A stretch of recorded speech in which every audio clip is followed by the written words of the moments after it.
না, যা দেখছেন এটি কোনো অদ্ভুত দর্শন এলিয়েন নয়, বরং একটি জীবন্ত কলোসাল স্কুইড।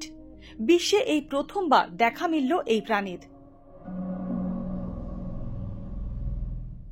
100 বছর আগে একটি তিমির পেট থেকে উদ্ধার হয়েছিল এর দেহাবশেষ। সেখান থেকেই প্রথম এর অস্তিত্ব জানা যায়। দক্ষিণ আমেরিকার দক্ষিণ প্রান্তে সাউথ স্যান্ডউইচ আইল্যান্ডের কাছে আটলান্টিক মহাসাগরে রেকর্ড করা হয়েছে কলোসাল স্কুইডের এই ভিডিওটি।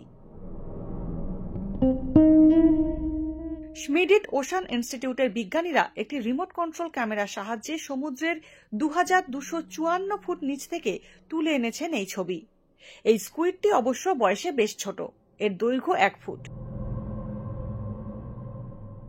একটি পূর্ণবয়স্ক কলোসাল স্কুইড 23 ফুট অবধি বাড়তে পারে বলে জানিয়েছেন বিজ্ঞানীরা।